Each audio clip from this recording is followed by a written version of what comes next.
ಅಳ್ಬೇಡ ಮಕ್ಕಳೇ, ಅಳ್ಬೇಡ. ಇಷ್ಟು ದಿವಸ ಅನುಭವಿಸಿದ್ ಸಾಕು. ಮುಂದಿನ ಸುಖಕ್ಕೋಸ್ಕರ ಈ ಕಷ್ಟನ ಸಹಿಸ್ಕೊಳ್ಳೇಬೇಕು ಅಲ್ವಾ? ಒಟ್ಟಿನಲ್ಲಿ ದೊಡ್ಡ ಯಜಮಾನರು ನಿನ್ನಿಂದ ದೂರ ಇದ್ರೆ ಅಷ್ಟು ಸಾಕು. ಅಳ್ಬೇಡ.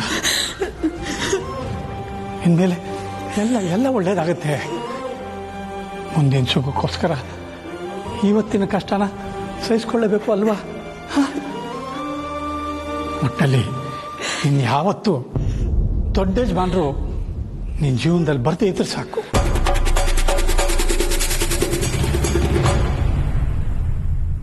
ಬಾವಾ,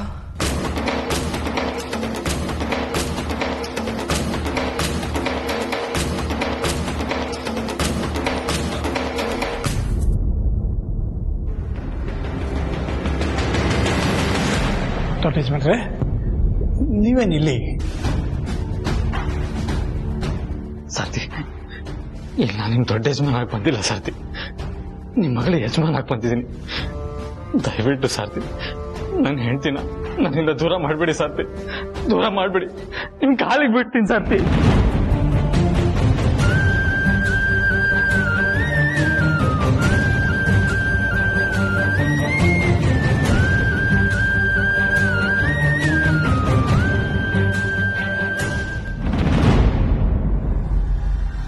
ಭಾವ ಹೇಳ್ದಾಗೆ ಪಾರ್ವತಿಯವ್ರನ್ನ ಕನ್ವಿನ್ಸ್ ಮಾಡಿರ್ತಾರ? ನನ್ಗೇನೋ ನಂಬಿಕೆ ಬರ್ತಿಲ್ಲ. ಅಂದ್ರೆ ನಿನ್ ಮಾತಿನ ಅರ್ಥ ಆದಿತ್ಯ ಪಾರ್ವತಿನ ಒಪ್ಸಕ್ ಆಗಲ್ಲ ಅಂತನಾ? ಹಾಗಾದ್ರೆ ಅವ್ರು ಪ್ರೀತಿ ಮಾಡಿದ್ದೇ ವ್ಯರ್ಥ ಅಲ್ವಾ? ನಿನ್ಗೆ ನಿನ್ನ ಅಣ್ಣನ ಮೇಲೆ ನಂಬಿಕೆ ಇಲ್ವಾ? ನಂಬಿಕೆ ಪ್ರಶ್ನೆ ಅಲ್ಲ ಡ್ಯಾಡಿದು, ಮತ್ತೆ ಅದಕ್ಕೆ ಮನಸ್ಥಿತಿ ಪ್ರಶ್ನೆ. ಅರ್ಥ ಆಗ್ಲಿಲ್ಲ. ಅದಕ್ಕೆ ನನ್ನ ಸ್ಟೇಷನ್ ಅಲ್ಲಿ ನಡ್ಕೊಂಡಿದ್ದ ರೀತಿ, ಆಡಿದ ಮಾತು ನೆನ್ಸ್ಕೊಂಡ್ರೆ ಬ್ರೋ ಪ್ರೀತಿನ ಒಪ್ಪಿ ಕಾಂಪ್ರಮೈಸ್ ಆಗಲ್ಲ ಅಂತ ಅನಿಸ್ತಾ ಇದೆ.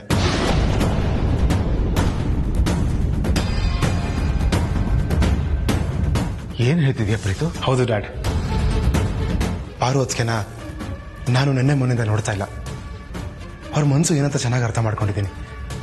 ಅವ್ರು ಒಂದು ಸಲ ದೃಢವಾಗಿ ನಿರ್ಧಾರ ಮಾಡಿದ್ರೆ ಆ ನಿರ್ಧಾರದಿಂದ ಯಾವುದೇ ಕಾರಣಕ್ಕೂ ಹಿಂದೆ ಸರಿಯಲ್ಲ. ಮತ್ತೆ ಈಗ್ಲೂ ನಿನ್ ಬಾಯಿಂದ ಅದ್ಗೆ ಏನೋ ಮಾತು ಬರ್ತಾ ಇದೆ, ಅದಕ್ಕೆ ಅರ್ಥ? ಇವತ್ತಲ್ಲ ಡ್ಯಾಡ್, ಯಾವತ್ತಿದ್ರು ನನ್ನ ಮನಸ್ಸಲ್ಲಿ ಅವ್ರಿಗೆ ಅದಕ್ಕೆ ಸ್ಥಾನ ಇದ್ದೇ ಇರುತ್ತೆ. ಅವ್ರ ಜಾಗನ ಯಾರಿಂದನೂ ತುಂಬೋದಕ್ಕೆ ಸಾಧ್ಯ ಇಲ್ಲ.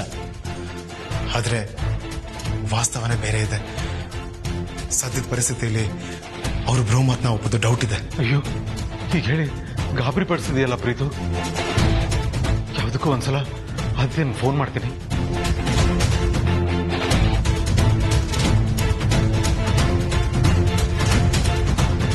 ಕ್ಷಮಿಸಿ, ನೀವು ಕರೆ ಮಾಡುತ್ತಿರುವ ಫೋನ್ ಸದ್ಯದಲ್ಲಿ ಸ್ವಿಚ್ ಆಫ್ ಆಗಿದೆ. ಅಯ್ಯೋ, ಆದಿತ್ಯನ ಫೋನ್ ಸ್ವಿಚ್ ಆಫ್ ಬರ್ತಿದೆ. ಅವರಿಬ್ರು ಕಾಂಪ್ರಮೈಸ್ ಆದ್ರೂ ಇಲ್ವೋ?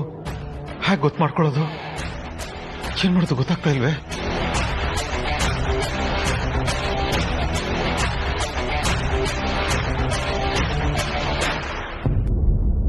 ದೊಡ್ಡ ಯಜಮಾನ್ರೆ, ಏನ್ ಮಾಡ್ತಿದ್ದೀರಾ? ನಮಗೆ ಅನ್ನ ಕೊಡೋ ದಣಿ ನೀವು. ನೀವೇ ಹೀಗೆ ನಮ್ಮ ಎದುರು ಕೂತ್ರೆ ನನ್ನ ಮನಸ್ಸು ತುಂಬಾ ನೋವಾಗತ್ತೆ.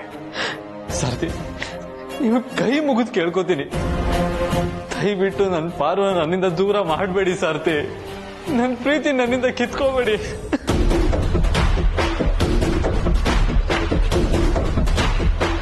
ನನ್ನ ನಿಮ್ಗೆ ಯಾಕೆ ಅರ್ಥ ಆಗ್ತಾ ಇಲ್ಲ ಸಾರ್ತಿ? ನನ್ನ ಪಾರುನ ಪ್ರಾಣಕ್ಕಿಂತ ಹೆಚ್ಚಾಗಿ ಪ್ರೀತಿಸ್ತಾ ಇದ್ದೀನಿ. ಮೇಲಗಳು ನನ್ನ ಹೆಂಡತಿ. ನಾವಿಬ್ರು ಒಪ್ಪಿನೇ ಮದುವೆ ಆಗಿರೋದು. ಬೇಕಾದ್ರೆ ಪಾರುನ್ ಕೇಳಿ. ಕೇಳೋದಕ್ಕೂ ಹೇಳೋದಕ್ಕೂ ಏನು ಉಳಿದಿಲ್ಲ ದೊಡ್ಡ ಯಜಮಾನ್ರೆ. ಅವಳಿಗನ್ಸಿದ ನಿರ್ಧಾರ ತಗೊಳ್ಳೋದಕ್ಕೆ ಪಾರ್ವತಿ ಸ್ವತಂತ್ರಳು. ಇದ್ರಲ್ಲಿ ನನ್ನ ಕೈವಾಡ ಏನೂ ಇಲ್ಲ. ದೇವಸ್ಥಾನದಲ್ಲಿ ಎಲ್ಲ ಮುಗಿದೋಯ್ತು. ಕಾನೂನೇ ಅವಳ ನಿರ್ಧಾರನ ಗೌರವಿಸುತ್ತೆ ಅಂದಮೇಲೆ ಅದನ್ನು ವಿರೋಧಿಸೋದಕ್ಕೆ ನಾನು ಯಾರು ದೊಡ್ಡ ಯಜಮಾನ್ರೆ? ಇಲ್ಲಿ ಕಾನೂನಿಗಿಂತ ಯಾರು ದೊಡ್ಡವರಲ್ಲ. ಅದು ನಿಮಗೂ ಅನ್ವಯಿಸುತ್ತೆ, ನನಗೂ ಅನ್ವಯಿಸುತ್ತೆ. ಇರ್ಬೋದು ಸಾರ್ಥಿ, ಆದ್ರೆ ಎಲ್ಲದಕ್ಕಿಂತ ಸಂಬಂಧ ದೊಡ್ಡದಲ್ವಾ? ಅದಕ್ಕೆ ಅದರದೇ ಆದ ಬೆಲೆ ಇದೆ ಅಲ್ವಾ ಸಾರ್ಥಿ? ನೋಡಿ, ನಾನು ಕಾನೂನು ವಿರೋಧಿಸ್ತಾ ಇಲ್ಲ, ಆದ್ರೆ ನ್ಯಾಯ ಇಲ್ಲದೆ ಇರೋ ತೀರ್ಪನ್ನ ಹೇಗೆ ಒಪ್ಕೊಳ್ಳೋದು ಸಾರ್ಥಿ? ಇವಾಗ ಒಂದ್ ವೇಳೆ ಕಾನೂನು ಏನಾದ್ರು ಪಾರ್ವತಿ ನಿಮ್ ಮಗಳಲ್ಲ ಅಂತಂದ್ರೆ ನೀವು ಒಪ್ಕೋತೀರಾ? ಹೇಳಿ ಸಾರ್ಥಿ, ಮಾತಾಡಿ. ಇಲ್ಲ ತಾನೆ? ಹಾಗೆ ನನ್ನ ಹೆಂಡತಿ ಅಲ್ಲ ಅಂದ್ರೆ ಹೇಗೆ ಒಪ್ಕೊಳ್ಳೋದು ಸಾರ್ಥಿ?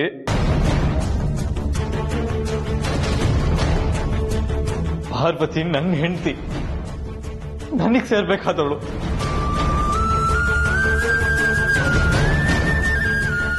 ಅದನ್ನ ನೀವು ಒಬ್ಬರೇ ತೀರ್ಮಾನ ಮಾಡೋದಕ್ಕಾಗೋದಿಲ್ವಲ್ಲ ದೊಡ್ಡ ಯಜಮಾನ್ರೆ. ಮತ್ತಾರು ಮಾಡ್ತಾರೆ? ಪಾರ್ವತಿ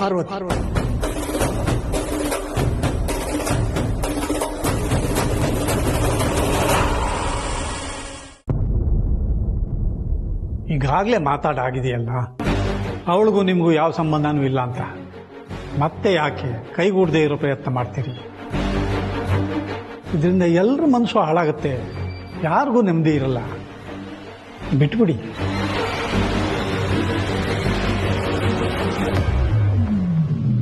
ನಾನು ಅವಳ ಮದುವೆ ಆಗಿರೋದು ಬಿಟ್ಬಿಡೋದಕ್ಕಲ್ಲ. ಅವಳು ನನ್ನ ಜೀವ ಸಾರ್ಥಿ. ಅವಳು ಎಲ್ದಿರೋ ಜೀವನ ನನಗೆ ಕಲ್ಪಿಸ್ಕೊಳ್ಳೋದಕ್ಕೂ ಸಾಧ್ಯ ಇಲ್ಲ. ದಯವಿಟ್ಟು ನನ್ನ ಪಾರು ನನಗೆ ಕೊಟ್ಬಿಡಿ. ಯಾಕಂದ್ರೆ ಯಾರಿಗೂ ಕಾಣಿಸ್ತಾ ಇರೋ ಥರ ದೂರ ಹೋಗಿ ಎಲ್ಲಾದ್ರೂ ನೆಮ್ಮದಿಯಾಗಿ ಜೀವನ ಮಾಡ್ಬಿಡ್ತೀವಿ. ಎಲ್ಲರೂ ನೆಮ್ಮದಿನೂ ಹಾಳು ಮಾಡಿ ನೀವಿಬ್ರು ಮಾತ್ರ ನೆಮ್ಮದಿಯಿಂದ ಇದ್ರೆ ಏನು ಪ್ರಯೋಜನ ದೊಡ್ಡ ಯಜಮಾನ್ರೆ? ಇಷ್ಟಕ್ಕೂ ಪಾರ್ವತಿ ನಿಮ್ಮ ಜೊತೆ ಬರೋದಕ್ಕೆ ಒಪ್ಬೇಕಲ್ಲ. ಅವಳು ಒಪ್ತಾಳೆ, ನಾನು ಒಪ್ಪಿಸ್ತೀನಿ. ಅದನ್ನು ಅವಳನ್ನೇ ಕೇಳಿ. ಸಾರ್ಥಿ, ಅವಳು ಒಪ್ಪಿದ್ರೆ ನೀವು ಒಪ್ತೀರಾ? ಇದರಲ್ಲಿ ನನ್ನ ಪಾತ್ರ ಎಳ್ಳಷ್ಟು ಇಲ್ಲ ಅಂತ ಆಗ್ಲೇ ಹೇಳಿದ್ನಲ್ಲ ದೊಡ್ಡ ಯಜಮಾನ್ರೆ.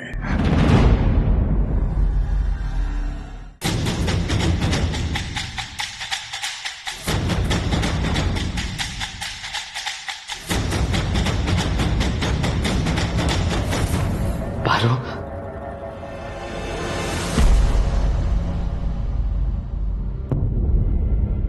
ಇಲ್ಲಿ ಯಾರ ಜೊತೆನೂ ಯಾವ ವಿಷಯದ ಬಗ್ಗೆನೂ ಮಾತಾಡೋ ಅವಶ್ಯಕತೆ ಇಲ್ಲ ಅಪ್ಪ.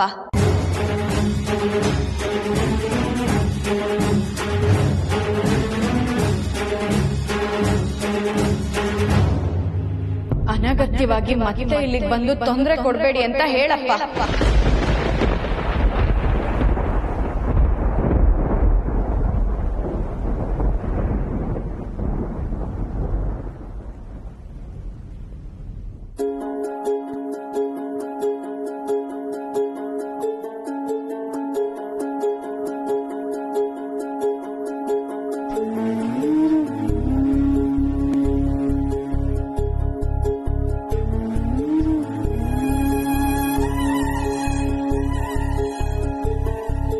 ಕಣ್ಣ ಮುಚ್ಚೆ ಕಾಣೆಗೂಡೆ ಆಟ ನಮ್ಮ ಬಾಳು.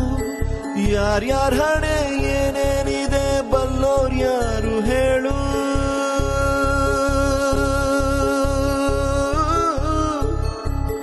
ಕಣ್ಣ ಮುಚ್ಚೆ ಕಾಣೆಗೂಡೆ ಆಟ ನಮ್ಮ ಬಾಳು.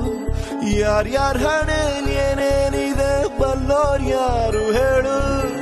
ಅಯ್ಯೋ ನನ್ನ ಪ್ರೀತಿ ಶವ ಚಿತೆ ಏರುತ್ತಿದೆ, ವ್ಯಥೆ ಜೊತೆ ಕಥೆ ಮುಗಿದಿದೆ.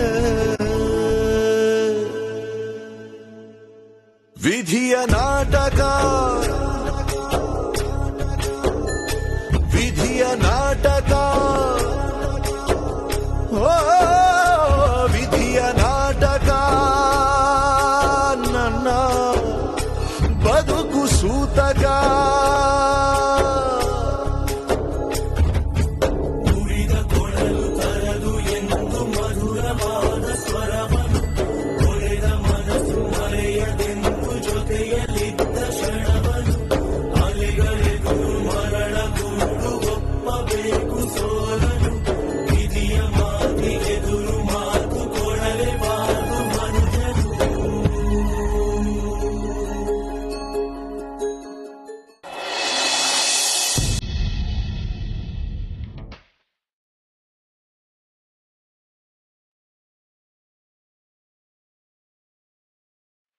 ಆದಿತ್ಯ, ಏನಾಯ್ತು?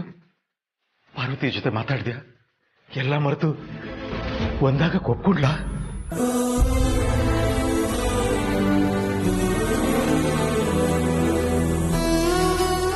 ಇಲ್ಲ ಅಪ್ಪ.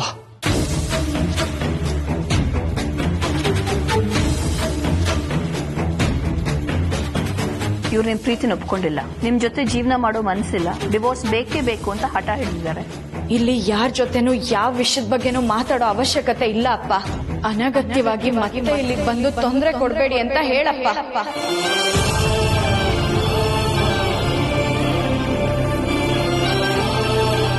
ನೀನ್ ಮಾತಾಡಿದ್ರೆ ಪಾರ್ವತಿ ಮನಸ್ಸು ಬದಲಾಗ್ಬೋದು ಅನ್ಕೊಂಡ್ರಿ, ಆದ್ರೆ ಅದು ಆಗಿಲ್ವಲ್ಲಪ್ಪ. ನಾನು ಅದೇ ನಂಬಿಕೆಯಲ್ಲೇ ಹೋದೆ ಅಪ್ಪ. ದಾರಿ ಮಧ್ಯೆ ಅವಳನ್ನ ಕನ್ವಿನ್ಸ್ ಮಾಡೋದಕ್ಕೂ ಟ್ರೈ ಮಾಡಿದೆ. ಆದ್ರೆ ಅವಳು ನನ್ನ ಮಾತು ಕೇಳೋದಿರ್ಲಿ, ನನ್ನ ಮುಖನೂ ನೋಡಕ್ ಇಷ್ಟ ಇಲ್ಲ ಅನ್ನೋ ತರ ಬೇಗ ಮಾಡ್ಬಿಟ್ಲು. ನೆನೆಸ್ಕೊಂಡ್ರೆ ಮನ್ಸಿಗೆ ತುಂಬಾ ನೋವಾಗುತ್ತಪ್ಪ.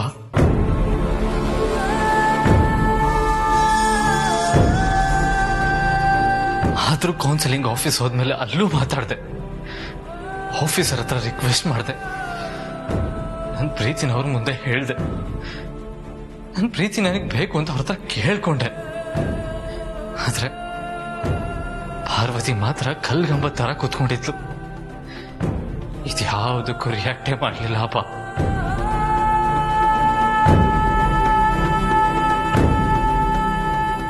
ನನ್ ಪ್ರೀತಿ ಮದುವೆ ಆಗಿದ್ದು ಇದೇ ಪಾರ್ವತಿನ ಅಂತ ಒಂದ್ಸತಿ ನನಗೆ ಅನುಮಾನ ಬರುವಷ್ಟು ನಿರ್ಲಿಪ್ತವಾಗಿ ಕೂತ್ಕೊಂಡಿದ್ಲು. ಕೊನೆಗೂ ಅವಳು ಅನ್ಕೊಂಡಾಗೆ ಆಯ್ತು. ಆಮೇಲೆ ಸಾರಥಿ ಅವಳ ಮೇಲೆ ಒತ್ತಡ ಹಾಕಿರ್ಬೋದು ಅಂತ ಅವ್ರ ಮುಂದೆ ಮಂಡಿ ಊರಿ ಗೋಗರ್ತೆ.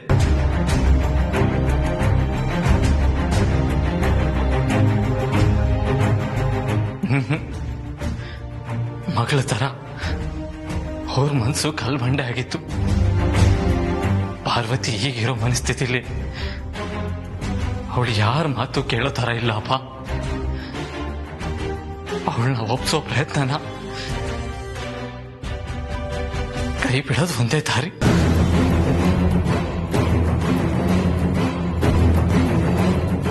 ಅಯ್ಯೋ, ಹಾಗನ್ಬೇಡ ಆದಿತ್ಯ. ನಿನ್ ಪ್ರೀತಿ ಗೆಲ್ಬೇಕು. ಬೇಕಾದ್ರೆ ಅವಳು ಕೈಯೋ ಕಾಲೋ ಹಿಡಿದು ನಾನ್ ಬೇಡ್ಕೋತೀನಿ. ನೀವಿಬ್ರು ದೂರ ಆಗ್ಬಾರ್ದಪ್ಪ. ನೀವಿಬ್ರು ಚೆನ್ನಾಗಿರ್ಬೇಕು, ಒಂದಾಗಿರ್ಬೇಕು ಅಂತ ನಾವೆಲ್ಲರೂ ಎಷ್ಟು ಆಸೆ ಇಟ್ಕೊಂಡಿದೀವಿ.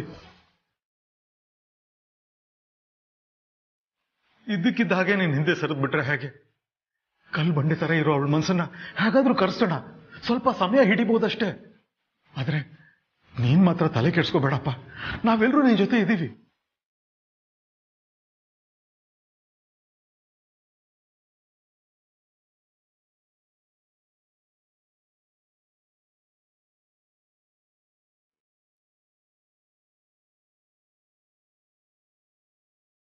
ನನಗ ನಂಬಿಕೆ ಹೊರಟೋಗಿದೆ ಅಪ್ಪ.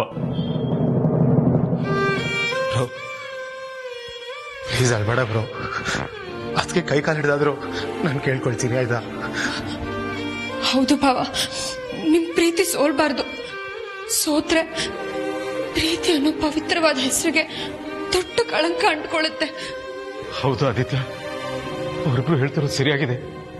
ನೀನ್ ಧೈರ್ಯವಾಗಿರು. ನಾನು ಏನಾದ್ರೂ ಮಾಡಿ ನನ್ನ ಸೊಸೆನ ಕನ್ವಿನ್ಸ್ ಮಾಡ್ತೀನಿ.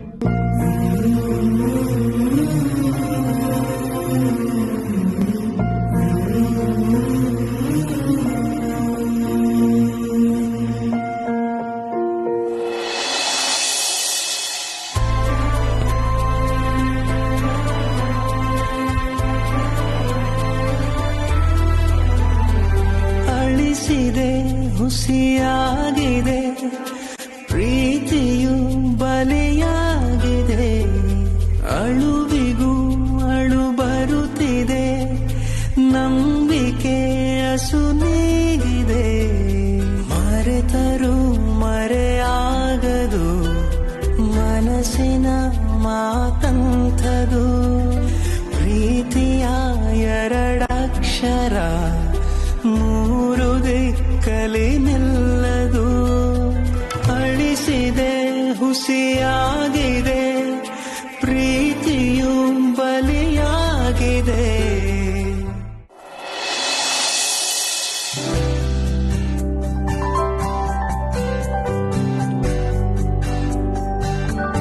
ಅಮ್ಮ, ಕಾಫಿ.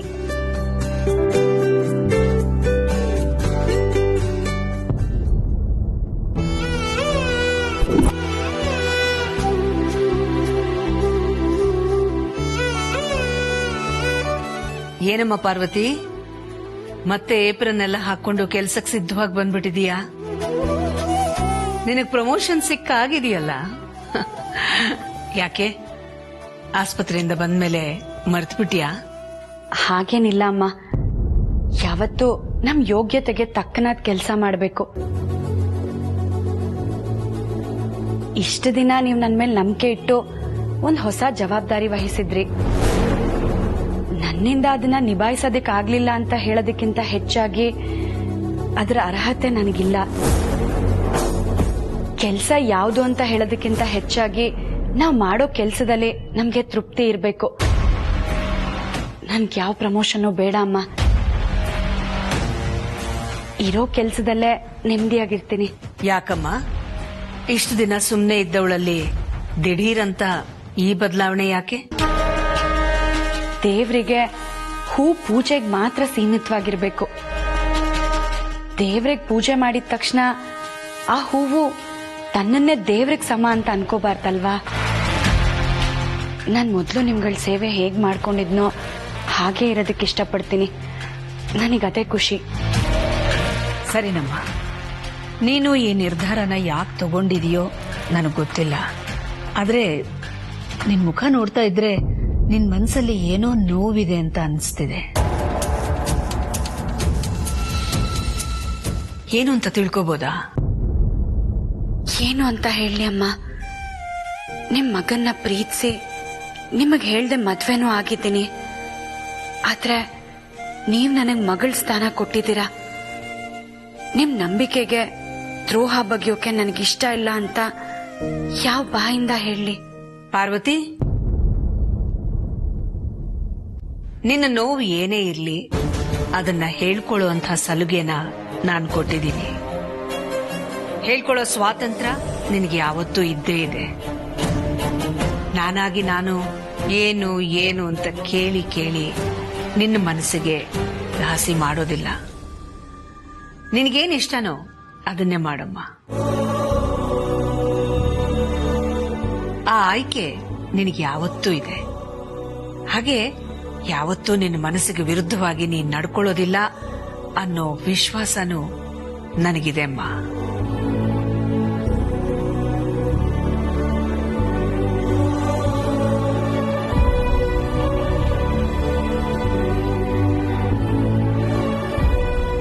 ಪಾರ್ವತಿ, ನಮಗೆ ಅಂದ್ರೆ ಮನುಷ್ಯರಿಗೆ ಮನೆ, ಮಠ, ಆಸ್ತಿ ಪಾಸ್ತಿ, ದುಡ್ಕೊಂಡು ತಿನ್ನೋದಕ್ಕೆ ಕೈಗಳು ಎಲ್ಲ ಇವೆ. ಆದ್ರೆ ಹಾಡುವ ಕೋಗಿಲೆಗೆ ಇದೆಲ್ಲ ಇರುತ್ತಾ? ದುಡ್ಕೊಂಡು ತಿನ್ನೋದಕ್ಕೆ ಕೈಯೂ ಇರೋದಿಲ್ಲ, ಆದ್ರೂ ಕೋಗಿಲೆ ಹಾಡ್ತಾನೇ ಇರುತ್ತೆ.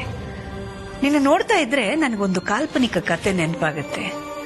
ಒಂದ್ಸಲ ಕಾಗೆ ಹೋಗಿ ಕೋಗಿಲೆನ ಕೇಳ್ತಂತೆ, ನಿನಗೆ ಯಾರೂ ಏನು ಆಹಾರ ಹಾಕಲ್ಲ, ನೀನು ಹೋಗಿ ಆಹಾರ ಕೊಡಿ ಅಂತ ಕೇಳಲ್ಲ, ಆದ್ರೂ ನೀನ್ ಯಾವಾಗ್ಲೂ ಹಾಡ್ತಾನೇ ಇರ್ತೀಯ. ನಾನಾದ್ರೆ ನನಗೆ ಯಾರಾದ್ರೂ ತಿನ್ನೋದಕ್ಕೆ ಕೊಡ್ಲಿ ಅಂತ ಕಾ ಕಾ ಅಂತ ಕೇಳ್ಕೊಂಡು ಅವ್ರ ಮುಂದೆ ಹೋಗ್ತೀನಿ. ನನಗೆ ಯಾರಾದ್ರೂ ತಿನ್ನೋದಕ್ಕೆ ಹಾಕ್ತಾರೆ. ನಿನಗದರ ಅಪೇಕ್ಷೆನೂ ಇಲ್ಲ. ನೀನ್ ಯಾರ ಮುಂದೂ ಹೋಗೋದಿಲ್ಲ, ಯಾರೂ ನಿನಗ್ ಬಂದು ಆಹಾರ ಕೊಡೋದಿಲ್ಲ. ಆದ್ರೂ ನೀನು ಸಂತೋಷವಾಗಿ ಹಾಡ್ತಾನೇ ಇರ್ತೀಯ, ಕೂಗ್ತಾನೇ ಇರ್ತೀಯ. ಅದು ಹೇಗ್ ಸಾಧ್ಯ ಅಂತ. ಆಗ ಕೋಗಿಲೆ ಹೇಳ್ತಂತೆ, ನನಗೆ ದೇವರು ಕೊಟ್ಟಿರುವಂತಹ ಬಹಳ ದೊಡ್ಡ ಆಸ್ತಿ ಅಂತಂದ್ರೆ ನನ್ನ ಕೋಮಲವಾದ ಕಂಠ. ಎಲ್ಲಿವರೆಗೆ ನನ್ನಲ್ಲಿ ಉತ್ಸಾಹ ಇರುತ್ತೋ ಅಲ್ಲಿವರೆಗೂ ನಾನು ಕೂಗ್ತಾನೆ ಇರ್ತೀನಿ, ಹಾಡ್ತಾನೆ ಇರ್ತೀನಿ. ಅದು ನನಗೂ ಸಂತೋಷ ಕೊಡುತ್ತೆ, ಕೇಳುಗರಿಗೂ ಕೂಡ ಸಂತೋಷ ಕೊಡುತ್ತೆ ಅಂತ.